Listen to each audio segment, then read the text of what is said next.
دے سکتے ہیں اور دنیا والے اپنی زبان سے پلٹ سکتے ہیں. ان وعد اللہ حق، اللہ تبارک و تعالیٰ کا وعدہ حق ہے کہ اللہ نے مقدر میں لکھ دیا ہے کہ تمہیں کوئی چیز پہنچنا ہے. ساری دنیا کی طاقتیں، ساری دنیا کی قوتیں، ساری دنیا کی ٹیکنالوجیاں، ساری دنیا کے سائنس کے بادشاہ، جن کو اپنی سائنسوں پر، جن کو اپنی ٹیکنالوجیوں پر اور جن کو اپنے مالوں پر غرور تھا، خدا کو بدلتے ہوئے اور خدا کو ان چیزوں کو بدلاتے ہوئے وقت نہیں لگ سکتا. اور اللہ قرآن میں یہی کہتے ہیں وَتِلْكَ الْأَيَّامُ نُدَاوِلُهَا بَيْنَ النَّاسِ، یہ دن ہے، یہ ایام ہے، اللہ لوگوں پر اس کو گھماتے ہیں. ایک وقت ایسا بھی تھا کہ لوگوں کے لیے رہنے کے لیے گھر میسر نہیں تھے. لوگ جو ہے وہ راستوں میں، بازاروں میں، گلی کوچوں میں زندگیاں گزارتے تھے، اور جن کو اس بات پر غرور تھا کہ دنیا کی مہنگی ترین عمارتیں ان کے پاس ہیں، اور جن لوگوں کو اس بات پر غرور تھا کہ دنیا کی سب سے مہنگا بازار وہ ہمارے ملک میں بسنے والا ہے، اور جن لوگوں کو اس بات پر غرور تھا کہ اگر اس ملک میں اگر تمہیں گھر خریدنا ہے، دنیا کا بڑا آدمی بننا ہے، دنیا کا ایک معزز آدمی بننا ہے، دنیا کا اونچا آدمی بننا ہے، یاد رکھو یہ ان لوگوں کے لیے عبرت ہے جو اپنے عہدوں پر غرور کرتے ہیں اور خدا کی زمین پر اکڑ کر چلتے ہیں. اللہ نے قرآن میں کہا وَلَا تَمْشِ فِي الْأَرْضِ مَرَحًا، یہ زمین کسی کی باپ کی بنائی ہوئی نہیں ہے اور کسی کی ایجاد کی ہوئی زمین نہیں ہے، یہ خدا کی زمین ہے. اس زمین پر عاجزی کے ساتھ چلو، تواضع کے ساتھ چلو، انکساری کے ساتھ چلو. اللہ نے تمہیں جو عہدہ دیا ہے، تمہیں جو دولت دی ہے، تمہیں جو مالداری دی ہے، تمہیں لوگوں کے درمیان جو رسوخ دیا ہے، اس کا غلط استعمال نہ کرو. یاد رکھو جو خدا تمہیں لوگوں کے سامنے عزت دے سکتا ہے، اللہ نے قرآن میں وہ بھی کہہ دیا. یاد رکھو وَتُعِزُّ مَن تَشَاءُ وَتُذِلُّ مَن تَشَاءُ، عزت پہ رہتے ہوئے کبھی خدا کو اتراؤ، کبھی خدا پر چیلنج نہ کرو اور اس بات پر غرور نہ کرو کہ دنیا کے بہترین گھر میں بسنے والا ہوں، لوگ مجھے سلام کرتے ہیں، لوگ مجھے عزتیں کرتے ہیں. اس بات کی قدر کرو، اپنے اعمال کے بنانے کی فکر کرو. یاد رکھو جو اللہ عزتیں دینا جانتا ہے وہ اللہ عزتوں کو چھیننا بھی جانتا ہے. عزت کے خزانے خدا کے پاس ہیں، ذلت کے خزانے خدا کے پاس ہیں. اور یاد رکھو اس سے پہلے بھی میں نے آپ سے کہا تھا جس دن سے دنیا بنی ہے ظالم مظلوم کی کہانی اس دن سے چلی آ رہی ہے. ظالم مظلوم کی کہانی آج کی کل کی نہیں ہے. اور لوگوں پر حالات جب آتے ہیں یہ مت سمجھنا کہ حالات آئے ہوئے ہیں، حالات دینے والا بھی خدا ہے، حالات صحیح کرنے والا بھی خدا ہے. حالات درست ہوں گے، اللہ کا وعدہ سچ ہوگا کہ اللہ نے جو کہا ان وعد اللہ حق، کہ اللہ کا وعدہ سچ ہے. دنیا کے لوگ اپنے مفاد کے لیے، اپنے موقع کے لیے، اپنی چیز کے لیے دنیا کے لوگ وقتاً فوقتاً لوگوں سے وعدے کرتے ہیں، اور جیسا وقت گزر گیا ان کا وعدہ بھی ٹوٹ گیا. لیکن یاد رکھو لا یخلف اللہ المیعاد، اللہ تبارک و تعالی وعدہ خلافی نہیں کرتا، اللہ کا وعدہ نہیں بدلتا. ظالم مظلوم للہ الامر من قبل و من بعد، کہ نبی کے دور میں حضرت ابوبکر صدیق رضی اللہ عنہ نے کفار مکہ سے یہی جملہ کہا تھا غلبت الروم، روم اس وقت سپر پاور طاقت رکھنے والا تھا کہ روم کامیاب ہو گیا تھا، غالب ہو گیا تھا. لیکن کوئی ڈرنے کی بات نہیں ہے. فی ادنى الارض وهم من بعد غلبهم سيغلبون، چند دن کے بعد اللہ تبارک و تعالی دوبارہ پھر جو ہے مسلمانوں کو کامیاب بنائے گا. آج جو لوگ کامیابیوں پر بیٹھ کر لوگوں کو دبانے کے لیے، لوگوں کو نشلا دکھانے کے لیے اور لوگوں کی زندگیاں ختم کرنے کے لیے جو مشورے کر رہے ہیں بند کمروں میں، یاد رکھیں وَمَكَرُوا وَمَكَرَ اللَّهُ، یہ ان کا بھی مکر ہے کہ لوگوں کو برباد کریں گے، لوگوں کو ہلاک کریں گے، لوگوں کو ختم کر دیں گے، لوگوں کی عزتیں روڈ پر لائیں گے. تم کیا لوگوں کی عزتوں کو روڈ پر لاؤ گے؟ تم کیا کسی کو برباد کرو گے؟ تم کیا کسی کو ذلیل کرو گے؟ تم کیا کسی کو رسوا کرو گے؟ دنیا کا مہنگا ترین بازار، دنیا کے مہنگے ترین کپڑے، دنیا کی مہنگی ترین سواریاں اور دنیا کی مہنگے ترین گھر جن کے پاس میسر تھے، آج وہ لوگ خدا ان کو روڈ پر لانے کے لیے لمحے نہیں لگے، سیکنڈ نہیں لگے. وَمَكَرُوا وَمَكَرَ اللَّهُ، یہ تمہارا بھی مکر ہے، یہ خدا بھی مکر آزماتے ہیں، لیکن جن لوگوں پر خدا آزمائے یاد رکھیں، بہت سارے لوگ کہتے ہیں نا کہ بد دعائیں قبول نہیں ہوتی، دعائیں قبول نہیں ہوتی، یاد رکھیں بہت سارے لوگوں کا صبر بھی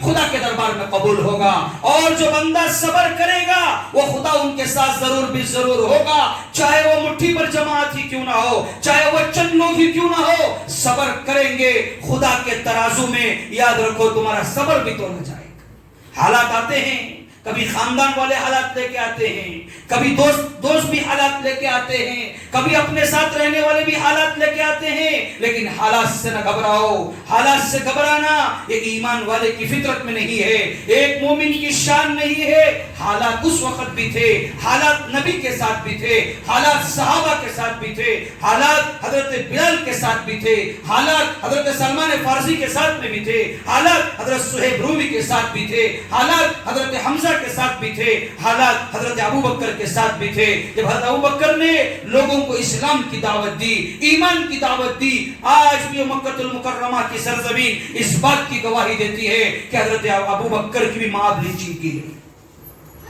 حضرت ابو ذر غفاری کی بھی مآب لنچنگ کی گئی۔ حالات نہیں ہے، حالات سے گھبرانا نہیں ہے۔ جب وہ لوگ حالات کا سامنا کیے، حالات کا مقابلہ کیے، پھر خدا کی طرف سے انہیں خوشخبریاں آئی، پھر خدا کی طرف سے ان کے لیے ایسی چیزیں میسر تھی کہ ایک دور وہ بھی تھا کہ نبی جب مکے کو چھوڑ کر جا رہے تھے اور مکے سے کہہ رہے تھے اے مکہ تو مجھے دنیا میں سب سے مقدس زمین ہے، سب سے زیادہ پسندیدہ زمین ہے، سب سے زیادہ بابرکت زمین ہے۔ اور اللہ تبارک و تعالیٰ نے بھی قرآن میں کہا ان اول بیت وضع للناس للذی ببکۃ مبارکا وہدی للعالمین، اس زمین پر، روئے زمین پر اگر سب سے پہلے کسی خدا کے گھر کی بنیاد رکھی گئی تو مکہ المکرمہ تھی، برکتوں والا گھر، رحمتوں والا گھر۔ لیکن یہاں لوگ نبی کو تکلیف دیے، نبی کو مارے، نبی کو گالیاں دی گئی، نبی کو نماز کی حالت میں ان کی اوجھلیاں لا کر ڈالی گئی۔ لیکن جب مکہ نبی چھوڑ کر گئے اور پھر جب فتح مکہ کے موقع پر واپس آئے، دونوں واقعات کو تاریخ کے آئینے میں آپ تول کر دیکھ لینا، ایک جانے کا وقت تھا، دو لوگ گئے تھے اور جب واپس ہوئے 10,000 کے لشکر کے ساتھ واپس ہوئے، 10,000 کا لشکر تھا، اور وہاں بدر کا میدان 313 کا تھا، اور اللہ کے نبی نے دعا بھی مانگی تھی اللہم ان تہلک هذه العصابہ لن تعبد فی الارض ابدا، اے اللہ اگر یہ مٹھی پر جماعت تباہ ہو جائے گی، برباد ہو جائے گی، یہ مٹھی پر جماعت ختم ہو جائے گی، اے اللہ قیامت کی صبح تک کوئی تیرا نام لینے والا نہیں ہوگا۔ اللہ اس مٹھی پر جماعت سے بھی کام لیا۔ یاد رکھو حالات آتے ہیں، واقعات سے ہمیں عبرت لینی چاہیے۔ جن لوگوں کو اس بات پر غرور تھا کہ میں سپر پاور ہوں، میرے پاس ٹیکنالوجیاں ہیں، میرے پاس دنیا سے بہت آگے ہوں، ٹیکنالوجی کو بنانے والا میں ہوں، یاد رکھیں اس سے پہلے بھی میں نے آپ سے کہا تھا زندگی میں کسی کا دل نہ دکھاؤ، زندگی میں کسی کو تکلیف نہ دو۔ اگر وہ جاگ رہا ہے، اگر وہ مرا نہیں ہے، زندہ ہے، ہاتھ پکڑ کر اس سے معافی مانگنا ہو معافی مانگ لو، پیر پکڑ کر معافی مانگنا ہو معافی مانگ لو۔ یاد رکھو حقوق اللہ کا مسئلہ الگ ہے، حقوق العباد کا مسئلہ الگ ہے، تمہارے نمازوں کا مسئلہ الگ ہے، تمہارے روزوں کا مسئلہ الگ ہے، تمہارے حج کا مسئلہ الگ ہے، تمہارے زکوٰۃ کا مسئلہ الگ ہے، تمہارے صدقے کا مسئلہ الگ ہے۔ شریعت جہاں نماز پڑھنے کا حکم دیتی ہے، زکوٰۃ دینے کا حکم دیتی ہے، حج کرنے کا حکم دیتی ہے، اور جہاں شریعت صدقہ کرنے کا حکم دیتی ہے وہاں شریعت یہ بھی کہتی ہے الجنت تحت اقدام الامہات، یہ جنت تمہارے ماں کے قدموں کے نیچے ہے۔ وہاں شریعت یہ بھی کہتی ہے کہ تمہارا باپ جنت کا دروازہ ہے۔ وہاں شریعت یہ بھی کہتی ہے کہ بہن کا بھی جو ہے تمہارے مال میں، وراثت کے مالوں میں حق ہے۔ وہاں شریعت یہ بھی کہتی ہے کہ اگر کسی نے ایک بچہ، ایک بیٹی پیدا کی، 2 بیٹی پیدا کی، وہ جو ہے گویا جنت کو واجب کرنے والا ہے۔ صرف شریعت نماز پڑھنے کا نام نہیں ہے، روزہ رکھنے کا نام نہیں ہے، زکوٰۃ دینے کا نام نہیں ہے۔ یاد رکھیں زندگیوں میں کسی کو اپنے اعمال سے، حدیث میں کیا ہے کہ حقیقت میں ایمان والا، کامل ایمان والا، سچا ایمان والا کون ہے؟ اللہ کے نبی نے کہا جس کی زبان اور جس کے ہاتھ سے دوسرا مسلمان محفوظ ہے۔ اپنی زبانوں کو پاک کرو اور اپنی زبانوں کو سچا بناؤ۔ ایسا نہیں کہ صرف نماز پڑھنے والا وہ نبیوں کے ساتھ ہوگا، روزہ رکھنے والا نبیوں کے ساتھ ہوگا، بلکہ اللہ کے نبی نے کیا کہا؟ التاجر الصدوق الامین مع النبیین والصدیقین والشہداء والصالحین، سچی تجارت کرنے والا بھی نبیوں کے ساتھ ہوگا، سچی تجارت کرنے والا بھی۔ تجارتوں میں لوگوں کو دھوکہ نہ دو، اپنی زبانوں کو نہ پلٹو، لوگوں کو دیکھ کر کہ یہ میرا آدمی ہے، یہ تیرا آدمی ہے، تو آئے گا الگ بات، میں آئے گا الگ بات۔ اپنی زبانوں کو نہ پلٹو اور اپنی زبانوں کو پلٹ کر صحیح اور غلط چیزیں نہ بتاؤ، بلکہ یاد رکھو حق کیا ہے وہ بتاؤ، چاہے وہ سچا ہی کیوں نہ ہو، اور حق والوں کا ساتھ دو چاہے وہ تھوڑی ہی کیوں نہ ہو۔ حق والوں کا ساتھ دو گے، کل قیامت کے دن اللہ تبارک و تعالی حق والوں کے ساتھ میں تمہیں اٹھائے گا، اور اگر تم باطل کا ساتھ دو گے دنیا کا مسئلہ ختم ہو جائے گا۔ 50 سال کی زندگی، 60 سال کی زندگی، یہ کیا زندگی ہے جو ایک درخت کے سائے کے نیچے بھی انسان گزار سکتا ہے؟ کیا کر سکتا ہے؟ درخت کے سائے کے نیچے بھی زندگی گزار سکتا ہے۔ اس زندگی کا کوئی اعتبار نہیں ہے۔ حقیقی زندگی وہ آخرت کی زندگی۔ لیکن اللہ نے قرآن میں کیا کہا؟ کل نفس ذائقۃ الموت، ہر نفس کو موت کا مزہ چکھنا ہے۔ وَإِنَّمَا تُوَفَّوْنَ أُجُورَكُمْ يَوْمَ الْقِيَامَةِ، اور کامیاب کون ہے؟ فَمَنْ زُحْزِحَ عَنِ النَّارِ وَأُدْخِلَ الْجَنَّةَ فَقَدْ فَازَ، کہ جہنم سے بچا لیا گیا، جنت میں داخل ہو گیا، نام اعمال سیدھے ہاتھ میں مل گیا، وہ خدا کی نظر میں کامیاب ہے۔ یہاں چند لوگوں کو لے کر، چند لوگوں کے ارد گرد بڑے بڑے لوگوں کے ساتھ چلنے پر اور آزو بازو تمہاری حفاظت کے لیے گارڈز رکھ کر، بہترین بونسر رکھ کر تم خدا پر چیلنج نہیں کر سکتے۔ خدا جب پکڑنے پر آئے گا، اللہ نے قرآن میں کہا وَأُمْلِي لَهُمْ، ڈھیل دینا، ابھی سدھر جاؤ، ابھی سدھر جاؤ، ابھی سدھر جاؤ، ابھی سدھرنے کا وقت ہے۔ ان کیدی متین، لیکن جب میری پکڑ آئے گی، تمہارے اربوں کے بنائے ہوئے بنگلے، تمہارے خربوں کے بنائے ہوئے بنگلے معصوموں کی بد دعائیں لے گی، جن معصوموں نے کہا خدا کے دربار میں آج حاضر ہو رہی ہوں، اس فلسطین کے مسئلے کو لے جا کر خدا کو بتلاؤں گی، خدا کو سناؤں گی، خدا کو گواہ بناؤں گی۔ اللہ نے ان ماؤں کی دعاؤں کی لاج رکھی جنہوں نے اپنے بچوں کو اپنے ہاتھوں میں لے کر یہ کہا اللہم اشہد، اے اللہ تو گواہ رہنا، اس حال میں میں تجھ سے راضی ہوں۔ رائے گا نہیں کہ ان کی بد دعائیں، رائے گا نہیں کہ ان کے خدا سے مانگا ہوا۔ یاد رکھیں جیسا جیسا وقت گزر رہا ہے، خدا کی ٹیکنالوجی بھی گزر رہی ہے، خدا کی ٹیکنالوجی بھی بڑی فاسٹ ہے۔ کہ پہلے لوگ کیا کرتے تھے؟ کوئی گناہ کرتا یا تو مرنے کے وقت اس کے اوپر حالات آتے، یا مرنے کے بعد وہ اپنے حالات کو دیکھتا، لیکن اب ایسا نہیں ہے کہ آپ جیسا کرو گے اپنے جیتے جاگتے ان چیزوں کو پالو گے، اپنے جیتے جاگتے ان چیزوں کو دیکھو گے۔ اسی لیے حقوق العباد کا مسئلہ بڑا سنگین مسئلہ ہے، بڑا باریکی مسئلہ ہے۔ کل قیامت کے دن حشر کے میدان میں نیکیوں کا انبار لے کر خدا کے پاس میں پہنچو گے اور کہو گے کہ دنیا کا سب سے بڑا دیندار بن کے آیا تھا، دنیا کا سب سے اچھا انسان بن کر آیا تھا، لیکن اللہ کہے گا ہاں اچھا انسان بن کر آیا تھا، لیکن زندگی میں کسی کو دھوکہ بھی دیا ہوگا، زندگی میں کسی کو ستایا بھی ہوگا، زندگی میں کسی کا دل دکھایا بھی ہوگا، اور لوگوں کو دھوکہ دے کر ایک کا مال دوسرے کو بیچا، دوسرے کا مال تیسرے کو بیچا، اور لوگوں پر ظلم کیا اپنے مقام کا فائدہ اٹھاتے ہوئے، اپنے منصب کا فائدہ اٹھاتے ہوئے۔ آج لے جن تیرے پاس جو نیکیوں کا انبار ہے، پہاڑ جیسی نیکیاں ہیں، وہ ساری نیکیاں لا، وہ ان لوگوں کو بانٹ دیا جائے گا جن لوگوں کو تو ستایا ہوگا، جن لوگوں کو تو دھوکہ دیا ہوگا۔ ابھی وقت ہے سنبھلنے کا، اسی لیے اللہ نے قرآن میں کہا وَأَنْتُمُ الْأَعْلَوْنَ إِن كُنتُم مُؤْمِنِينَ، تم ہی سر بلند رہو گے اگر تم سچے پکے ایماندار بن جاؤ،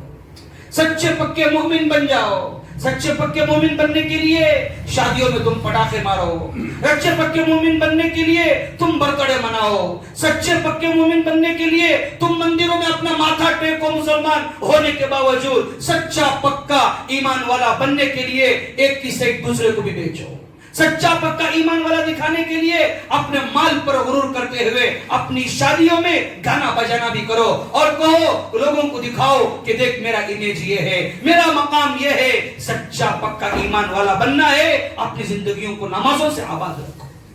اپنی زندگیوں کو روزوں سے آباد رکھو، اپنی زندگیوں کو قرآنوں سے آباد رکھو، اپنی زندگیوں میں حضرت عمر رضی اللہ عنہ کی ایک سیرت لے کے آؤ کہ حضرت عمر جب ذمہ دار تھے، امیر المؤمنین بنے، خلیفۃ المسلمین بنے، 22 لاکھ مربع زمین کے مالک تھے، اور جن کے بارے میں اللہ کے نبی نے کہا تھا لو کان بعدی نبی لکان عمر، امیر المؤمنین بننے کے باوجود مسجد میں جھاڑو دیا کرتے تھے۔ کیا کرتے تھے؟ مسجد میں امیر المؤمنین ہیں، خلیفۃ المسلمین ہے، 22 لاکھ مربع زمین کے مالک ہیں، حکومت کی ذمہ دار ہیں، لیکن خدا کے گھر میں آ کر جھاڑو دے رہے ہیں، اور اپنے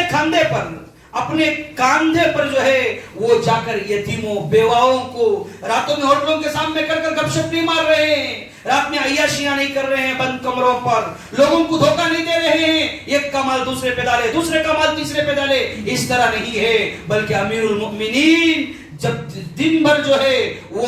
لوگوں کے کاموں کے لیے وقف کرتے تھے، رات میں بیواؤں کے گھروں کے پاس بھی جاتے تھے، یتیموں کے گھروں کے پاس بھی جاتے تھے، گھروں کا دروازہ کھٹکھٹاتے تھے، اور یہ دیکھتے تھے کہ کہیں عمر کی خلافت میں، کہیں عمر امیر المؤمنین کے باوجود امیر المؤمنین رہے اور رات میں کتا بھی بھوکا سو جائے، اللہ عمر کو اس کا بھی سوال کرے کہ کتا ہی بھوکا سو جائے، اللہ عمر سے پوچھے گا کہ تیری خلافت میں کتا بھوکا کیسا سو گیا۔ اور جب حضرت عمر کا آخری وقت تھا، وہ اتنے بڑے سطح کے صحابی جن کی زبان سے نکلے ہوئے جملے اللہ نے قرآن بنا کے اتارا، اور جن کا اتنا بڑا مقام کہ جس راستے سے حضرت عمر گزرتے تھے اس راستے سے گزرتے ہوئے شیطان کو بھی ڈر لگتا تھا، اور جن کا اتنا بڑا مقام، جن کی لکھے ہوئے جملوں سے آج بھی دریائے نیل بہ رہی ہے، اور جن کا اتنا بڑا مقام کہ فلسطین کے اور بیت المقدس کے بڑے بڑے پادریاں جن کے ہاتھ میں توریت کے نسخے تھے، انجیل کے نسخے تھے، زبور کے نسخے تھے، جنہوں نے حضرت عمر کے ہاتھ پر اسلام قبول کیا، اتنی بڑی شخصیت جب آخری وقت ہے اور اپنے جو ہے آخری وقت میں وہ تلوار کا زخم جب گہرا ہو رہا تھا، سارے بدن میں جو ہے زہر چڑھ چکا تھا، اب خدا سے ملنے کا وقت آ گیا تھا، اپنے بیٹے سے کہا کہ مجھے عمدہ لٹا دینا، میرے ناک کو جو ہے وہ زمین پہ لگا دینا، اور اس وقت حضرت عمر کے آخری جملے تھے وَيْلٌ لَكَ يَا عمر، اے عمر تیرے لیے ہلاکت و بربادی ہو، تو نے اتنے اچھے کام کیے، تو نے بڑے بڑے نیک کام کیے، تو نے بڑے بڑے اچھے کام کیے، إِن لَمْ يَغْفِرْ رَبَّكَ ذُنُوبَكَ، اے عمر اگر تیرا رب تیرے گناہوں کو نہ بخشے تو عمر کس کے دربار میں جائے گا؟ عمر کس کے دربار میں جائے گا؟ نیکیاں اس لیے نہیں کرنا کہ ہم نیکیاں لوگوں کو دکھائیں، نیکیاں اس لیے کرنا کہ ہمارے نیکیاں خدا دیکھے۔